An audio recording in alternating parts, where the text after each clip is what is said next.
is a longtime activist. If you didn't know that, you should. He's a longtime activist in the secular movement, and he has recently become a Florida snowbird. Although apparently he kind of left the door open when he got here, because I have to say the weather's been pretty chilly. He served on the board of the Secular Student Alliance, the Atheist Alliance International, was the treasurer for the Reason Rally in 2016, impressive credentials. He's presented at the amazing meeting, Skepticon, and others. He's been an investment advisor since 1996 and is the owner and president of Polaris Financial Planning. He also hosts the popular financial podcast, a show with skepticism, atheism, investment philosophies, economics, and politics. I would encourage you to check that out. So Phil, welcome, and thanks for being here.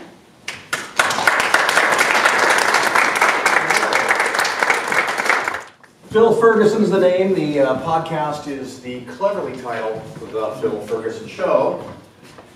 I didn't come up with the name either time, by the way. Parents, the first time. You guys can laugh, even if it's not funny. We got some fun stuff here coming up. And I want to give you a little bit about me before we get too far into it. Polaris Financial Planning is my company. It's now based in Apopka. Thank you. And this weather outside, this is not what I was promised. You know what we call this weather? Summer. It's not that bad. Company's fee only, but I don't want to spend a lot of time on that. Oh, I did mention, I think, I'm SEC registered as a registered investment advisor, Polaris is. And whenever I say that, I have to tell you that's meaningless. So I just fill out some forms. So it's not an endorsement. Here's people that might be on my show from time to time. I want to spend a whole lot of time on this, but I am actively promoting the secular movement, the atheist movement, the humanist movement. I consider myself an evangelical atheist. I'm right, and I want more people to be right, just like me. I hope those are good moans. Here's some financial topics I might cover on the podcast. Some of the most extreme and funny things that I talk about is never, ever, ever save for college. Exceptions do occur, but don't save for college. Don't get long-term care insurance. Don't get crypto. We can talk about crypto. My first podcast on crypto was almost 5 years ago, and it was the most emails I've ever received in my life. And they were all very nasty. The general theme was everything that I said wrong over 2 hours was wrong. I don't think I could get everything wrong for 2 hours. I couldn't get everything right for 2 hours if I tried. Let's see here, what else we got? Here's some recent authors that I've had on. And Congressman Jared Huffman. Charlotte Dennett is related to Dan Dennett, by the way. We talked about oil. A lot of great stuff. This is a little bit of background about me so that you know kind of where I came from, because I think the story is important a little bit. I grew up believing in these things, right? It was on TV. I think there was even a show where they had Spock do the narrations. You're like, oh, it's got to be real, it's Spock. Learn about this guy. More like this guy, you know, friendly Jesus. Grew up Methodist, everyone's going to go to heaven, don't worry about it. And then I found this guy. I don't know if any of you are big fans of Carl Sagan, but when I was 13, I was in Methodist confirmation, and I would watch an episode of Cosmos. I'm like, all right, that's cool. And then I go to confirmation class, I'm like, that's stupid.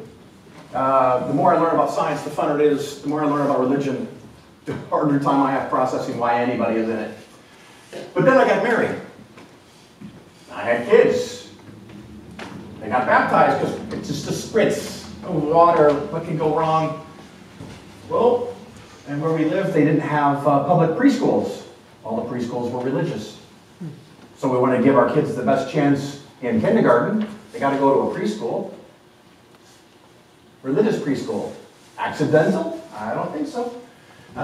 Then we said, oh, well, let's just keep them in the Christian school because it's better than the public school. I learned later that some of the reason it's better is because every parent had to pay for their kid to go to this school.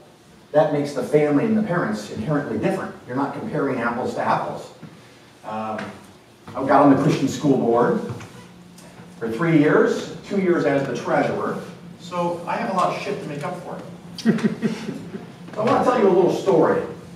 Just imagine, if you will, you're in a dark alley. You wake up at 3 o'clock in the morning in a foreign city. You don't know where you are. You don't know why you're there. And out of the darkness comes a big ogre. And he picks you up with one hand. He's just that powerful. Lifts you up into the air. And in his other hand, he brings a gun up to the side of your head. And he says, "Do you love me?" I like to tell this story or use this analogy when I'm talking to certain people. I said, let's find things where we can agree. And I think we can agree that this situation is not going well. But he tells you, if you say that you love him, he will make you a cake. If you don't love him, he's going to shoot you in the head. Is this ogre moral? No. That seems pretty easy, pretty straightforward. And then the question is, well, what happens if we change this a little bit? Now, I'm not going to really change the details of the situation, but I want to magnify the positive and the negative. So the positive gets magnified to a beautiful beach. You get to go live here. Now, bonus points. Where is this beach? Heaven. It's a trick question. It's from the movie Contact. Of course, if you don't love this ogre, you get to go to an eternal lake of fire. And often when I'm talking to the person that I'm telling the story with, they say, "Oh, well, now you've switched, and now you're talking about Christianity." And I said, "No, we agree. I am talking about Christianity. That's the threat. That's the threat. I can go to paradise or I can go to burn in hell. It's just like the ogre, and you already agreed the ogre was immoral. So you've already agreed that your deity is immoral." So we have this little cake. Everything's cool. Little pause, little break from the insanity. So now I want to talk about the main meat and potatoes now that you kind of got a feel for me and where I came from and how I have these kids that are now in their late 20s. And they were raised evangelical Lutheran. And I let it happen. Now they're not now. So that's pretty fucking cool. Yeah. And my wife's not religious now. But there was a point in time where she was being told by everyone in her church that we were unequally yoked. And that perhaps we shouldn't even be married because I could hurt her chances and the kids' chances of going to hell. So better to cast off the person that's lost than to lose another sheep from the shepherd's gaze. So there's marriage counseling advice for you. I found this site many years ago. Oh, I almost forgot. We're talking about science. So to make it official, I recently learned lab coats come in different sizes. So I had to buy a second one, just for fun. And this makes everything I say more true. For this group, I figured if I wore a black collar with a little white square on it, it might not go over well. Too soon? So Steve Spangler Science. Excellent website, and one of the things I love about the website is they often tell you about ways you can do things for fun and for free. And I'm going to do one of those things now. Caleb, would you come help me? Come on up. He didn't even know. So Caleb, oh, I forgot. I got distracted. We're going to make this extra official. It looks like a triple. See, that's real science. You know what a diaper genie is? Good. Okay. Anyone else know what a diaper genie is? Don't tell them until later. What we're going to do, I cleaned it. What we're going to do, you hold that end. And it's not like I'm going to ask you to put your mouth on it and blow into it. Oh, wait, I am. Caleb, just for a moment, I know it's COVID and everything, lower your mask and see how many big breaths it takes for you to fill up this tube. We'll wait.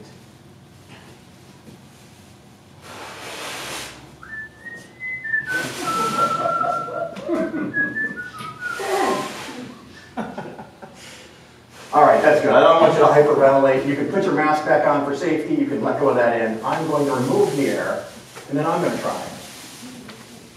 Whew, I think I took my vitamins, so I should be okay. You ready? Thank you very much. The very first time I did this trick, my daughter said, "Hey, that's the world's biggest condom." I may have to change my opinion on convents. But anyway, so Steve Spangler Science. I lost my little fob. Great fun. You saw the Coke thing there. Oh, and I wanted to bring that up because I almost forgot. Oh no. Jocelyn left. Good. I'm prepared. This is why we're not in the library today. And just in case, I do have some Mentos.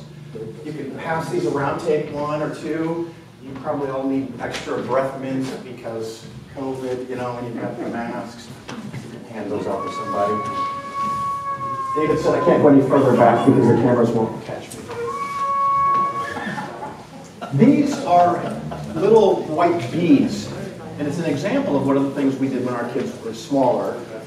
My daughter was on the cheerleading squad, so we had 20 cheerleaders in the basement of our house, and we had some little filament, and they made little bracelets.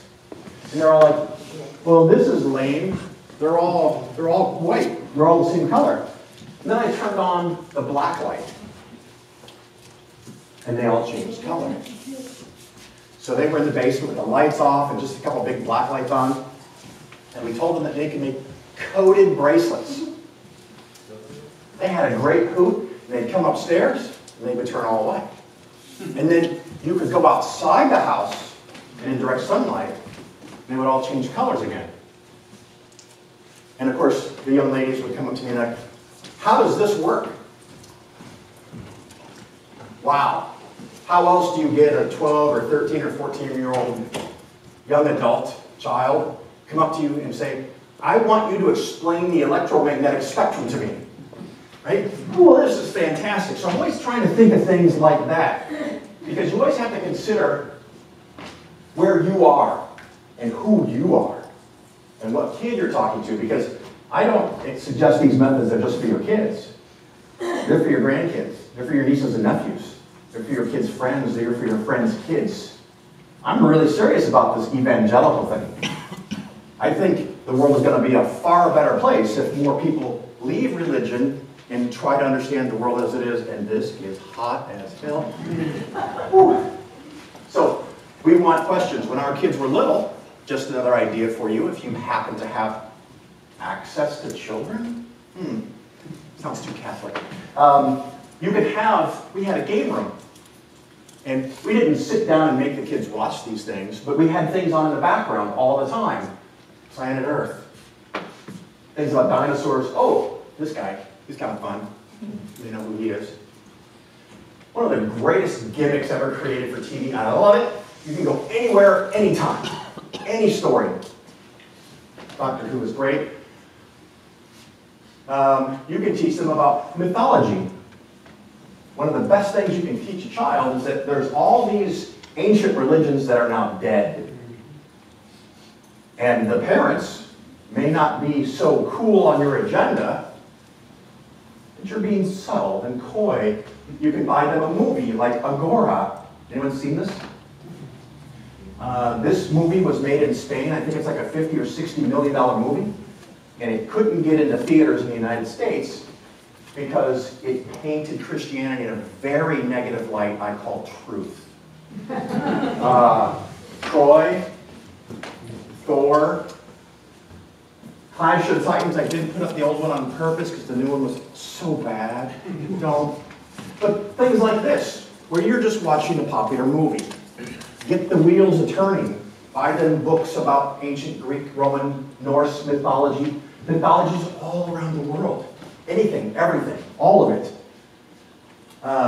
This is a classic favorite for me, Stargate SG-1. 10 years of killing false gods. Honestly, the only kind of God there is.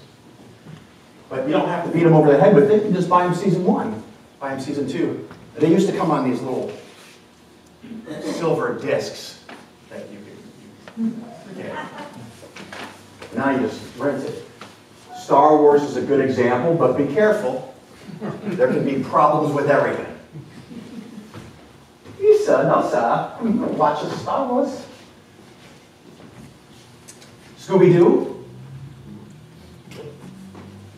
And in every case, the mystery is solved. It's not a supernatural explanation. It's a natural explanation. You can help train their mind to work and solve the problem and not give up. God did it. Okay, shit. We're done here. We don't need to do anything else. You may know this from the characters, South Park. I think that one is named, if so, catch that. Buy books, lots of books. This evolution book came out a few years ago by Daniel Loxton. And not every parent is going to allow this word in their house.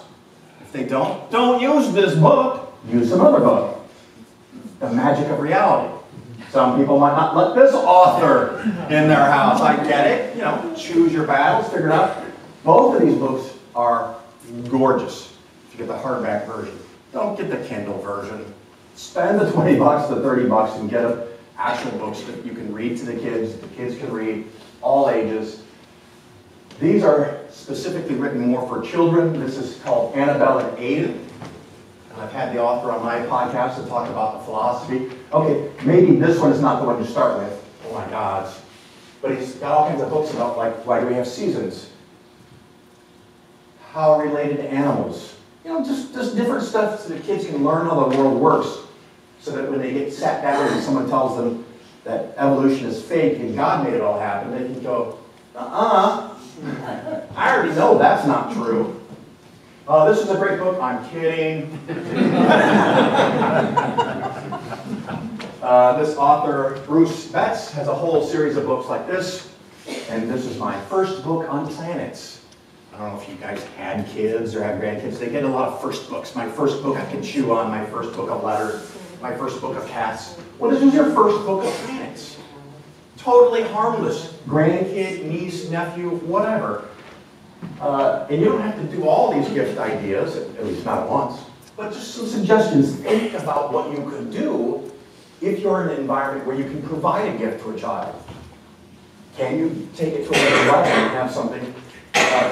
These, just so we're clear, not child-friendly. And the reason you know it's not child-friendly is it has this word right here, Bible. A friend of mine, Brandon Powell Smith, the story he tells is that one day he was at a Burger King and God showed up and said, I want you to recreate the Bible with Legos. Who was he to doubt God's commands? So he started, and he now probably has millions of bricks. These are high detail, high resolution photos of almost literally everything that happens in the Bible. I kid you not. Again, use with caution. Sam's Club and Walmart actually stocked these for a few months until some interested parents opened them up and found the abuse and the violence and the bloodshed that is in their own book that they gave to their own kids that they didn't read, but now these kids might flip through this and see it. Letting Go of God, anyone know Julia Sweeney? Check this out if you've not. When my kids were probably around, I don't know, 10, 8, I ordered this, it was brand new. Oh my God, it's been 20 years. I got this double CD, and at the time, my wife was religious. And she's like, what's this? I said, oh, it's just comedy thing, it's just you know. She goes, you're not going to play that for the kids, are you? Oh, I wouldn't. I wouldn't do that kind of thing. No, teach my own kids what I want them to think? I wouldn't bother. No, of course. So the first time me and the kids were in the car for a 2-hour drive, I did play. You used to be able to put these little audio discs in your car. Before I get to the next one of the funny things is a couple of years after this, when my son had declared that he was an atheist, because I'm fascinated by this and I love talking to people. And I said, when did it happen? Was there a moment?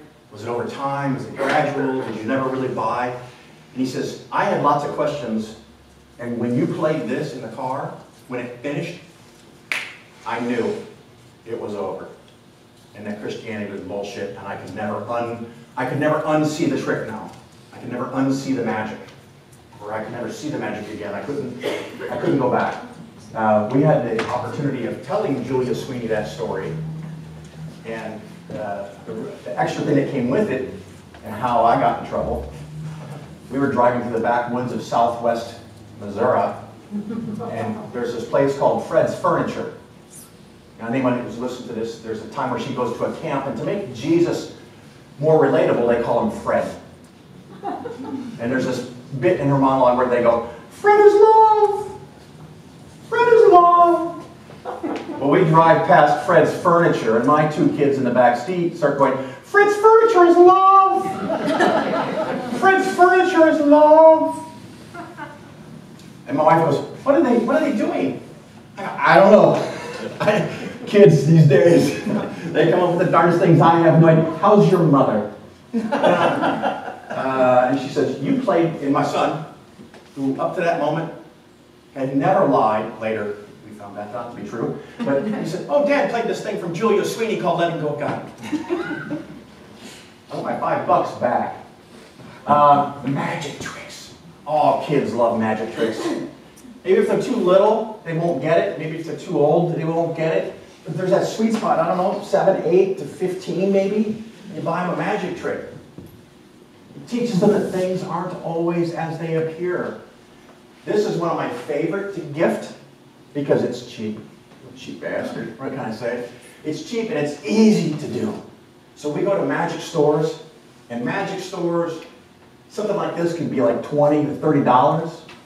It's $1 of plastic and a $29 free show that you get from the magician working in the magic shop. I get it. It's great fun. We buy this, we get home. My daughter runs up to her room and opens the package and reads the instructions. About a half an hour later, she comes down. I'm like, are you ready? She goes, I need your help. Can you explain? I can't make it work. So I go, sure, right? I'm in on the secret now. So we go back to her room and she shows me the instructions and I read the instructions and I go, oh, damn it. I got tricked. And so I explained to her how it works and she goes, it's not magic, it's a trick. Yeah, that's what magic is. Once you know how it's done, it's no longer magic, it's a trick. And you can't make it magic again. It's now just a trick. And I want them to learn that in life, that things can look magical. When you look behind the curtain, it may not be magical. So she says, I don't want it. Throws it on the table. I said, well, can I have it? She goes, I don't care. Okay. So I take it, and the next few times her friends come over, I do this magic trick. I'm not going to spoil it for you, but I do this magic trick, and she's like, how can they fall for that? It's so stupid and easy. She was embarrassed, because she got tricked by something that's so stupid. I told you how it worked. You would think it's stupid too, but it works. And so I'm showing her friends, and she's like, but how can they be tricked by that? It's so obvious what you're doing. And I said, because you know the answer. She's like, I want it back. So to this day, she has this, and every once in a while, she'll meet a new friend, and she'll show them this magic trick. YouTube videos. The Utes are into YouTube, and this new thing from China, TikTok. So if you're in those, or you see those, maybe you can share something. Maybe it can be mind-opening. I don't know, a lot of it's probably crap, but if you find something that you think they might enjoy, that might help them open their mind. You may have heard of this podcast called The Hang Up, Matt Dillahunty, and sometimes he has really good guests. There's another one called Godless Bitches. Again, I'm one of the guests, I'm not one of the bitches. Kind of like your stitching bitch, right? You never know. Other great shows, Mr. Deity. Anyone ever see Mr. Deity? Brian Dalton is Mr. Deity. He plays Mr. Deity, and he's a bumbling deity. And he keeps making mistakes. And he has an episode, one of my favorites, where he turns on the sun, is clap on. You know, he has to clap twice when the sun turns on, he claps twice, and turns off and the moon turns on. Sometimes he has great guests too. This one I went on as his financial advisor to explain to him that he was broke. And this was before Bitcoin, so that would have been a hysterical joke to have in there. But he was broke, and I suggested to him that he start saving 10% of his income every year. And he says, so you think everyone should give me 10%? So it was a miscommunication. I apologize. I'm so sorry that over all those years. The Atheist Experience, look at that, another great guest. I don't know if you've listened to the Atheist Experience. They have Christians and Buddhists and all the religions around the world call in and explain the deity that they believe in and why, and then they try to provide evidence. I have learned that the vast majority of people do not understand the simple word evidence. So, you can share things like that. Another great show, Holy Kool-Aid.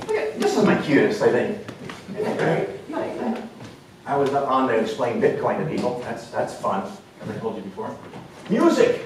You may know some of these people. Tim Minchin.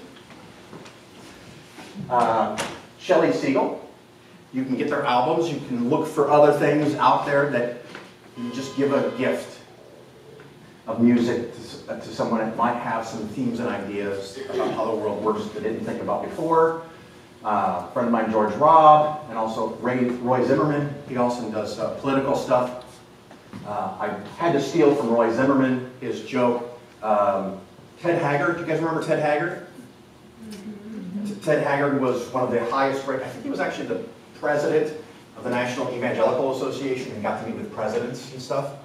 But then one of his lovers ratted him out and admitted that he was doing lines of cocaine off of his gay boyfriend's backside. And so they booted him out of the Christian organization, and he went into deconversion therapy or de-gayification therapy and came back out a few months later and said that he was completely heterosexual. And so Roy Zimmerman wrote a song about it called Completely Heterosexual. And I got to thinking, when I was in college, my undergraduate degree was psychology, there's a lot of different ways you can help people with obsessions or phobias. And one of the things I thought of was that if you have someone that can't stop smoking, what you do is you give them 20 cigarettes to smoke at the same time. And I wondered, great and swear? Yeah, I'll leave that joke for you later. You can take your time. Tombstone, Dead Man. So you got some rock, rap, right? Hip hop, country. Sorry, I couldn't find anything. No redeeming value in my opinion at all. Optical illusions. Do you know this lady? Angelina. I was hoping everybody would go yes. Angelina Jolie. Stare. Focus.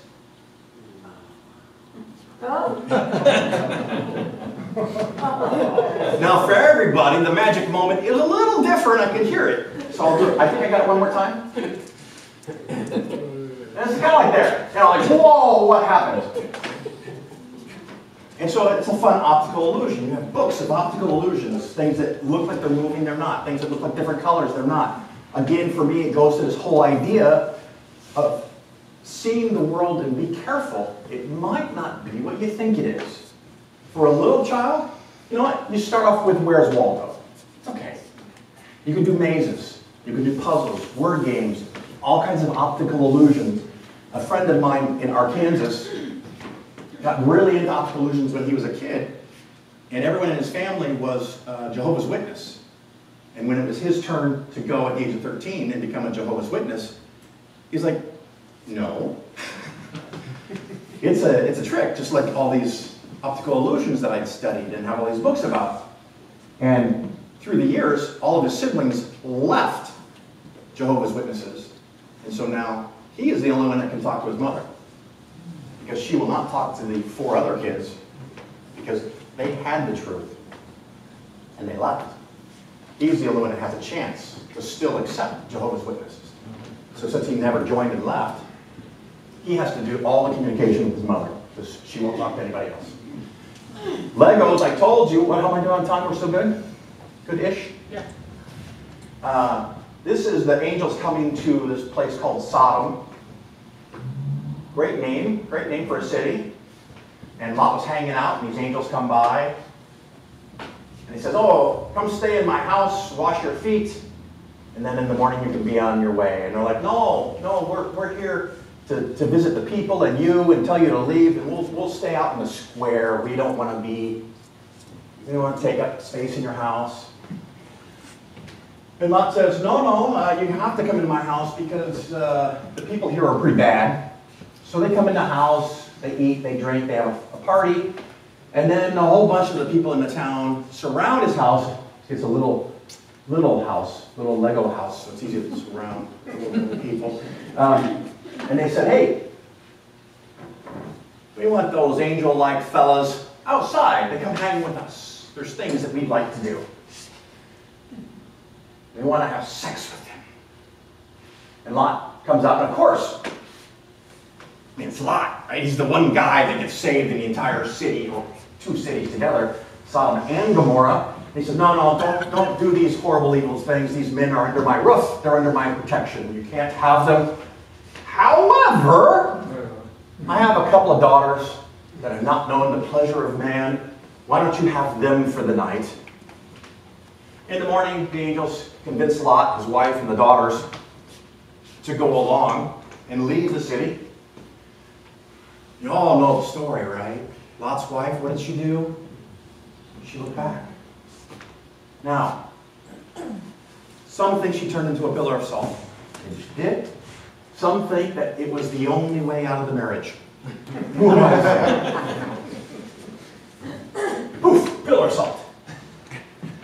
Now, the daughters are conflicted because now Lot has no descendants. The daughters are conflicted because Lot has no descendants because women don't count. I often go to student groups for the Secular Student Alliance, different universities across the country, and I give a presentation called Bible 101. And there's a lot of rules. And rule number 1, women don't count. And they're often in shock. Well, the Bible doesn't say things like that. Well, here's an example. They themselves know that they're meaningless and that their only job, the only way they can be of value is to provide a male heir. You watch Game of Thrones, right? All these different shows. So what do? They liquor daddy up. And they're good enough. Whoops. I warned you, these Lego books. But apparently they really know what they're doing because they got the dad so drunk that allegedly he didn't know who they were, but could still perform his manly duties. Delicate balance. After the first night, the brunette says to the blonde, hey, pretty good time. You should try it. They get him drunk again, and Blondie has to go. This isn't the Bible. These are the stories. I don't have to make stuff up. I just have to read it, open the pages and read it. Look at the Lego Bible. And of course, now they're both pregnant. That's so cute. You can find Legos that look pregnant. That's nice. Lego Moses, not as popular of a story, but see back here? See that guy? You know who that is? It's God. Fred. You guys know who this is? God. Oh, thank you. Thank you. This is God, and he's come to smite Moses because Moses didn't do something that God wanted him to do, and he's pissed. That's what he does. He smites people. This is Moses' wife. She's the smart one of the couple, I'm telling you. She says, oh my God, I kind of like my husband around a little bit. God's coming to hit him with a bolt of lightning or something. He's going to smite him. How can I possibly save my husband's life? See that back there? That's Moses' son. She grabbed a flint and chopped off a little bit of the boy's foreskin and rubbed it on Moses' foot. That's blood. Yeah. There's the foreskin. Lego foreskin, you've seen it all. And after this happens, God says, oh, shut-guns. I can't do anything, and he leaves. It's in there. Read it. You could even read the story about the guy that has to sleep with his brother's wife so that she can have babies, but he doesn't really want to get her pregnant, so he keeps spilling the seed. And God does smite him because he didn't do his job. Fortune cookies. I mentioned my daughter earlier. She's She's clever. We were sitting at a Chinese restaurant, and we get our fortune cookies. And she says, well, Christianity is everywhere. Why isn't it in fortune cookies? Well, that's a good question. I'm actually kind of surprised myself why they are in fortune cookies. And she says, I'm pretty sure I know why. And I said, okay, honey, why is that? And she goes, well, after you read your fortune cookie, you have to add in bed. So I thought, what could be the best parts of the Bible to actually put in a fortune cookie?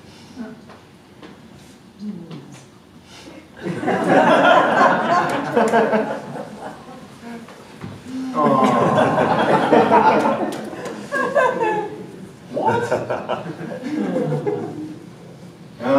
Hey? Okay, that's beautiful. I'm not sure what that's supposed to mean, but okay. And then I got one last one because I didn't want it to be only Christianity. Still, you guys are still primed and you can't laugh at that. It's funny, damn it. All right, maybe not. Good news, brand new chart from Pew. If you've not seen this, the number of people who are unaffiliated religiously is falling. And it's falling like Ford truck sales, what is it, like a rock? Unaffiliated? Huh? Unaffiliated? Yeah, I did say that backwards, didn't I? Thank you. The religiously affiliated numbers are falling like a rock. Thank you. That ruins the joke, doesn't it? Yeah. And here's some predictions for 2070. I get it, it's 50 years.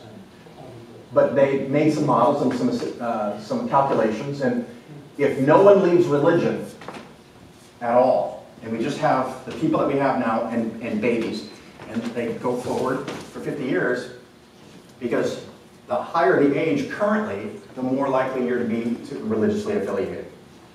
You're 40, less likely, 30, less likely, 20, less likely. Under 20, some of these groups of kids are like 50, 60% atheists.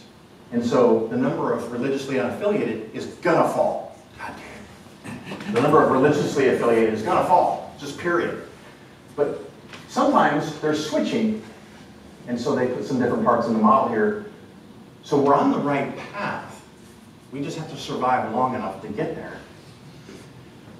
This is showing you population of Christianity versus religiously unaffiliated, which does not necessarily mean atheists, but I would argue a large part of them are. They just are terrified of using the word. And we're looking at something where around 2050, you might have equal amounts of Christians and completely religiously unaffiliated people in this country. That might be in my lifetime, I don't know. So teach them about other religions. Do not underestimate the power of religion. One more quick story, and I'll take questions for a while. I had a friend of mine called me when his kids were about 14, 15 years old. And he was an atheist, but he kept his mouth shut. He did the right thing, the good thing for the dad. He didn't say anything. The wife took the kids to church 2-3 times a week. And he didn't want to confuse them by saying she's Christian and I'm not.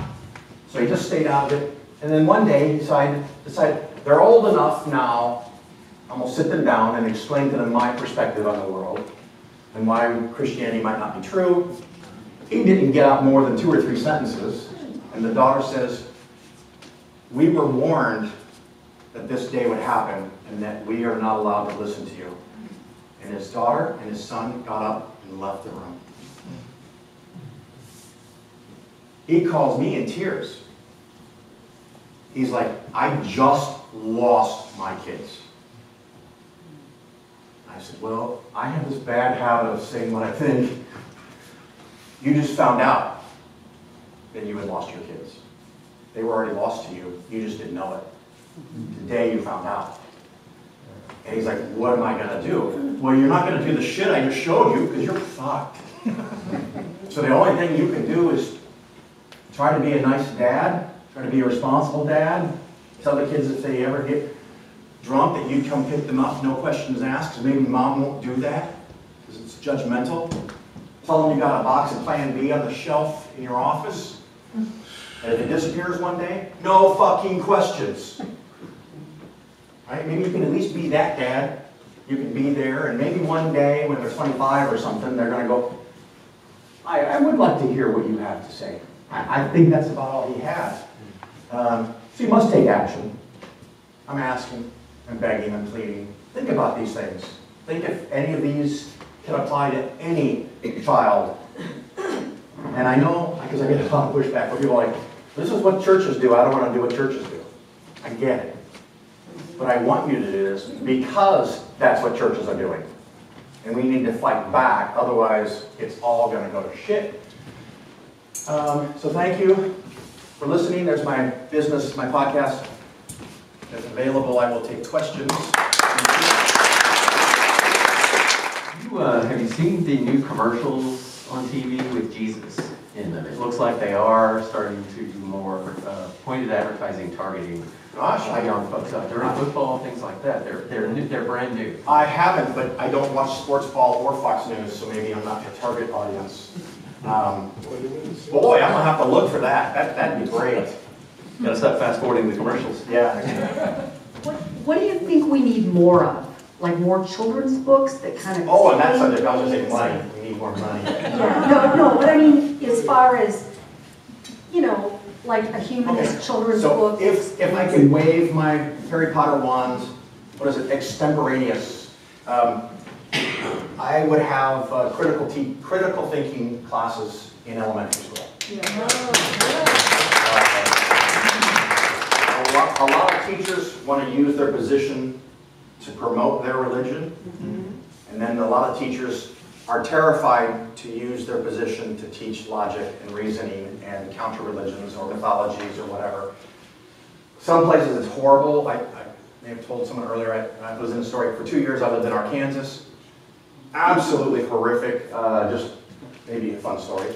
But I got there, and then my wife and kids came 6 months later, right before the school season started. So I was there for 2 years, they were there for 1 year. And I go to the local elementary school to register for classes, and I walk into the building and I find the registrar has an office off the side of the main office of the library of the school. I introduced myself and I said I want to register my kids for classes. And just because I'm stupid, I said something like, hey, do you guys teach evolution or creationism in this school? It's an elementary school. It's probably neither. I probably should have just kept my mouth shut. But it came out, and she says, honestly, I don't know. Picks up the phone and pages the science teacher. So 2 science teachers come, and I'm like, okay, I apologize in advance. I was just trying to be funny. You didn't have to come here, but now that you're here, I can't help myself. Does the school ever teach evolution or creationism? And they're both like, no, that's not 5th grade material. And I'm like, okay. And then the one lady goes, well, why wouldn't we teach evolution? It's true. I thought I was in Arkansas. And I said, I assume you're Catholic. And she's like, I am, but why would you say that? Because I've never met a single person in Arkansas, that's not Catholic, that thinks that evolution is legit. And then the other lady goes, I don't think we should teach evolution. It should be creationism. God created everything. And I said, and you're one of the science teachers. She goes, yes, I am. And I said, can you read? And I said, because I'm asking because I could buy you some books and some magazines that I'm just going to go. And then the registrar, realizing that this is not going well, picks up the phone and pages the vice principal of the school. So the vice principal comes in, and I said, okay, first of all, I apologize to everybody. I understand I'm the asshole. Please forgive me in advance. I was trying to be funny, and then I was not. I was a jerk. And I was just asking about evolution and creationism. And I'm not going to change anything in the school, don't worry. And he comes up and he puts his arm around my shoulders and he goes, I'm with you, brother. We should be teaching about God's love in our school.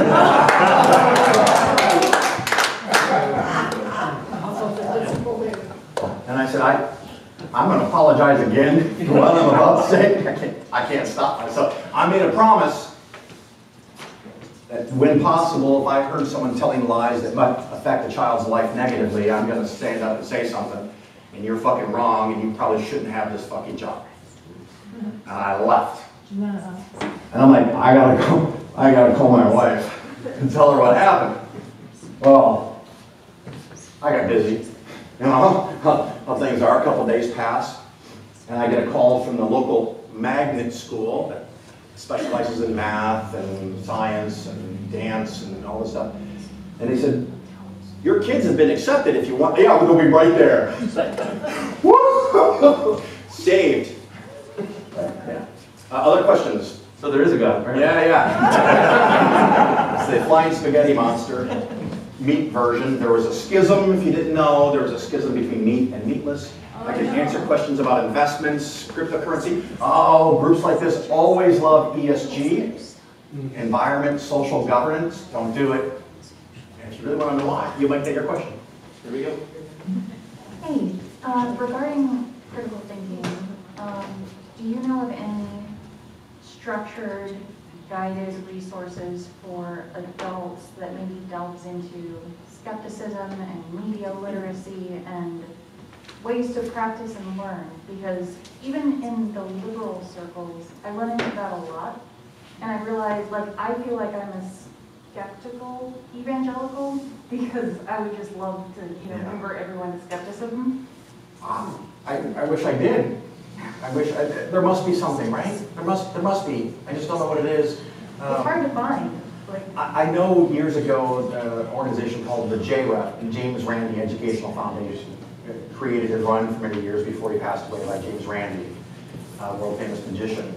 I helped underwrite a program for middle school students where they would give all the students all of these cards to read, and then they had to read them in silence and without talking to the student, raise their hand if they thought the card described them, and then they would have to say what their sign was, and then they were told that the cards matched their zodiac sign to show how well astrology was. And then at some point it's revealed, surprise! Every card says the exact same thing. And they're written in such a way that it appeals to every 13 or 14-year-old. These are the problems that 13 and 14-year-olds are going through, and that's why it's on the card. It applies to you because it applies to every one of you, and it has nothing to do with the planets. But the short answer to your question, no, I don't know. The baloney detection kit is something you should. There you go. I think the CFI promoted it, Carl Sagan initiated it, and there's some PDFs out there in some universities that talk about it, the baloney detection kit. Let's add that to the next presentation. Any other questions? Hey, you gonna ask him about the magic trick he did on you? You can ask about the diaper gene. Yeah, that was a really good magic trick, so I didn't think about that. I can do one or two, and that was it. One thing, I have a sister and her daughter. She's really young, but I know eventually I'll see her more often. And I know that when I grew up in religious circles, fear was kind of like a sometimes indirect, sometimes more direct effect in my life. And I wonder if there's a way, I guess maybe through science or logic, to kind of get into like questioning that fear, you know, that mindset. Yeah, it's really tough, and it depends so much on the specifics of the situation. And I casually mentioned it here, but you want to make sure that you don't end up excluding yourself from the life of the child that you are attempting to assist. So you have to carefully judge the situation and figure out what you can get away with. One thing that I did that I didn't even mention in this was when our kids were really little, we would watch a commercial on TV, and I would turn off the TV and I said, let's talk about that commercial. What was in the commercial? Why were those kids having so much fun? Why were they playing with that toy? What's the purpose for that? And after they think about it for a while and a little bit of nudging, they get to the idea that, hey, someone's spending a whole bunch of money to make me want what it is that they have to sell. Okay. Has nothing to do with religion, wink, wink, nudge, nudge, but it does. So if they learn to look out for something like that, why is that person helping me? We had a family friend, she came to me one day and she said, Phil, I took your advice. I'm like, oh, fuck me. That's always the worst. When someone just comes out of the blue, like, oh, okay. What did you do? Tell me about it. And she said, I bought a stock. Okay, that's nowhere close to my advice, but okay, you bought a stock. She goes, not just one share, a whole bunch of shares. Okay, fine. And what is this company? She tells me the name. Never heard about it. Let's look it up on the computer. Maybe this was maybe 10 years ago. And this company is working on a proprietary system to capture the static electricity variance between the upper atmosphere and the lower atmosphere by using weather balloons to loft up a carbon fiber cable. A 5 to 10 mile long carbon fiber cable on a weather balloon. What could go wrong? So I calculated the terminal velocity of a carbon fiber cable that's 10 miles long falling back to the surface of the earth and found out that it could get fast enough to slice people in half. This is problematic. And do you know when there is the greatest variance of electricity between the earth and the upper atmosphere? Storms. Thunderstorms are the best. What happens to weather balloons and thunderstorms? They get shredded. And so we're talking about that, and I showed her the stock, and she said, well, the guy who sold it to me told me it was $1 stock, and I was able to buy it on sale for half off. What? That's not how stocks work. And further, in 6 months, she was going to double her money. Okay, that's not how stocks work. This was a friend of theirs, and she only had $5,000 to her name. And that was only because she stopped paying her mortgage at my instruction because she was in the middle of a divorce and the husband had embezzled $2 million from his employer that he was using, I kid you not, on cocaine and hookers. So I said, stop paying the mortgage. They're going to take your house no matter what because you don't make enough money. So she saved at $5,000 and this guy came to her and convinced her to invest $5,000 because she would turn into 10 in just 6 months. And I said, okay, well, this is actually going to be kind of easy. Here's what you say to the person that sold it to you.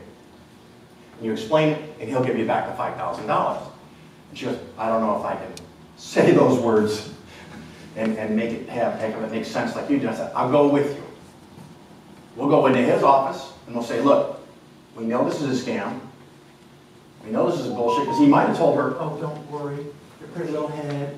You don't understand how stocks work. You're going to make money. But I'll go with you, and I'll say, no, you either give me $5,000 back, or I'm going to talk to your boss. And if I don't talk to your boss, we're going to leave, and we're going to go right over to Springfield, Illinois, and we're going to file a formal complaint against your brokerage firm for fraud, theft, whatever. And they would be like, whoa, whoa, you said $5,000? I misunderstood. Let me write you a check. Because they don't want to deal with what is going to happen when I go and report them. And she said, I still couldn't even have you do it because I wouldn't want to ruin his reputation because he's a member of my church.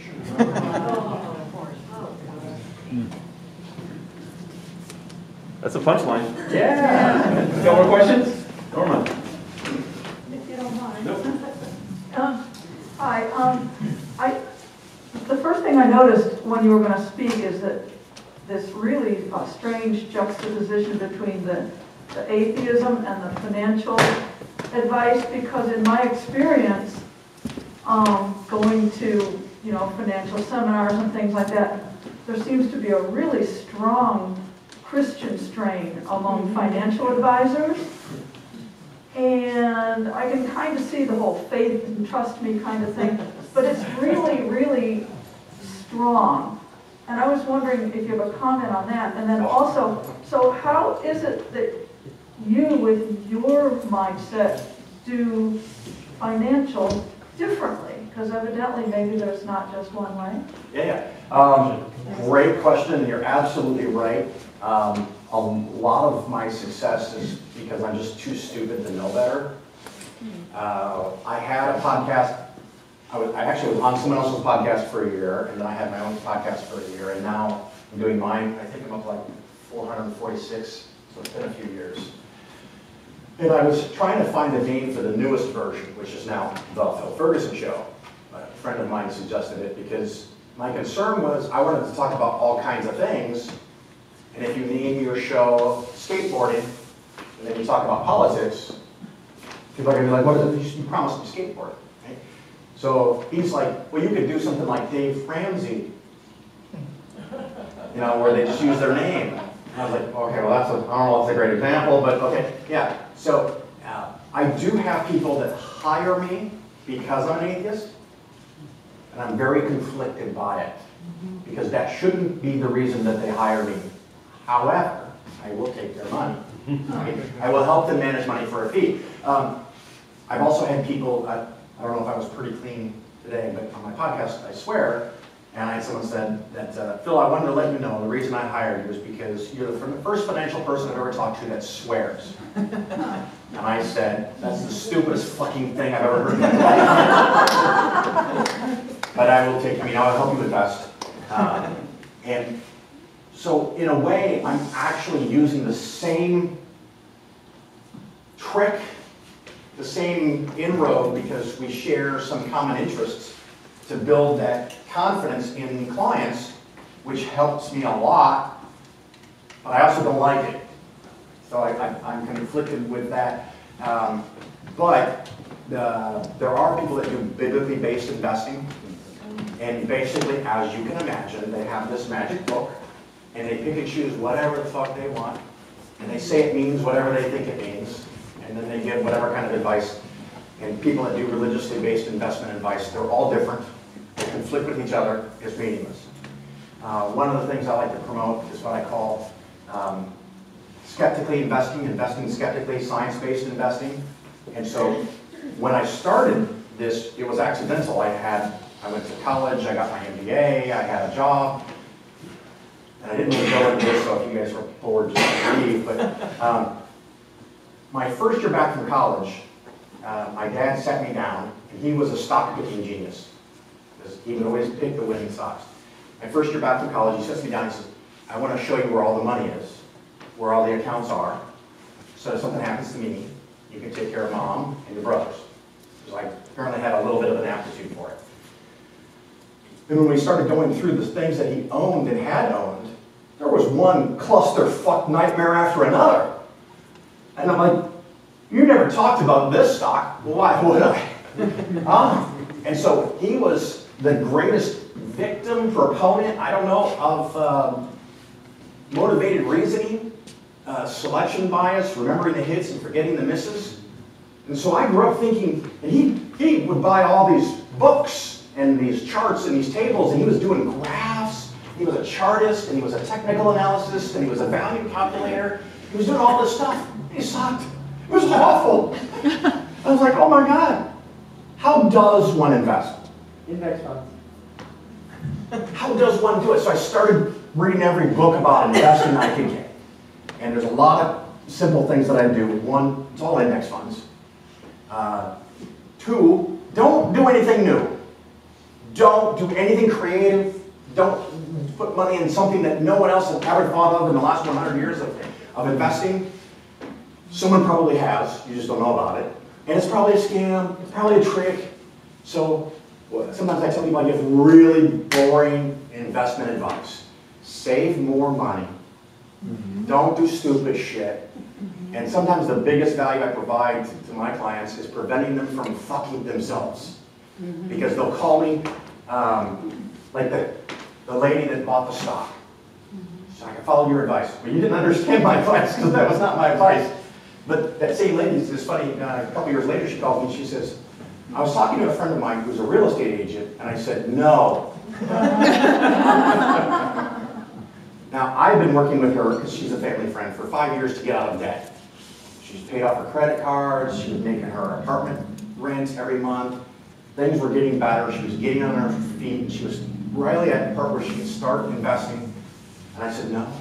And she goes, well, you don't even know what I'm going to say. And I go, I think I do. Apparently half of you do too, because that was the funniest line of the whole night. But, so she's like, well, I want to walk you through what she said. So she goes through everything, and she says, what do you think? I think we just wasted a whole lot of time to get to the same place. No, don't buy a house. She's like, but I can make money buying a house. Yeah, maybe, but you're struggling to pay your bills now. This is not the right time to buy a house. And she said to me, and it haunts me to this day because of the life that she had growing up. in the church. Maybe her church is worse than others. Why would someone give me advice that wasn't in my best interest? What? That's a question that you have? Wow! All these years I've been helping you and we've been talking about all this stuff, and it's still just that beautiful sweetness and innocence that someone who does this for a living, that they tell me I should do it, it must be in my best interest.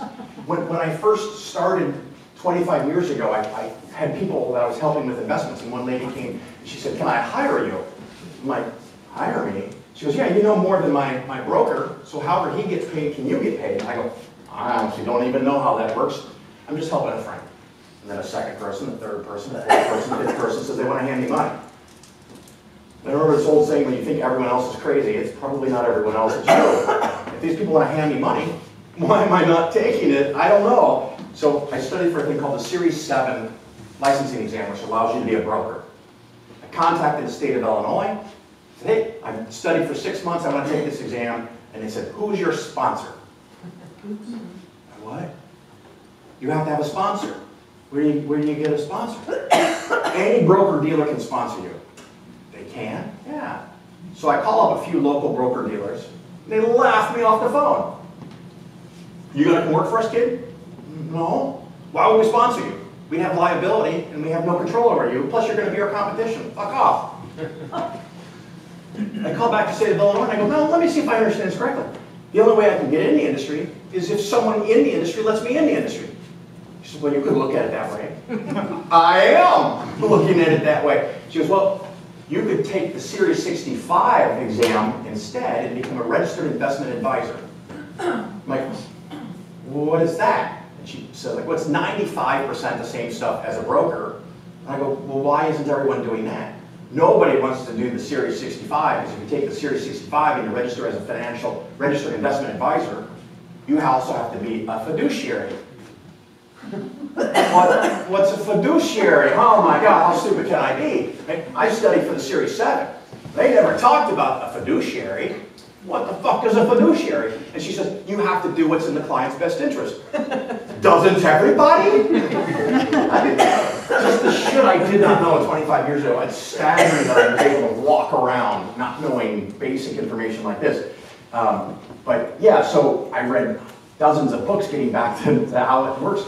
And I ignore all the sales, I ignore all the commissions, all the rebates and the allowances. My client pays me, it's the only source of my income.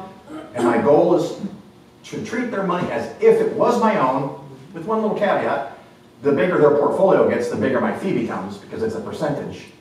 But, well, then we're going on the same path, generally speaking. And the joke line I said once, which people seem to like, hopefully you guys appreciate it, is that you can put my greed to work for you. So the more money you make in the long run, the more I make in the long run. And that's what I'm all about. So there are books, if you want a list, take out your pencil or whatever, but The Richest Man in Babylon is book 1.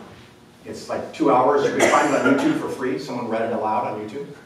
The Richest Man in Babylon. The second one is, oh my God, what is it? Oh, Random Walk Down Wall Street.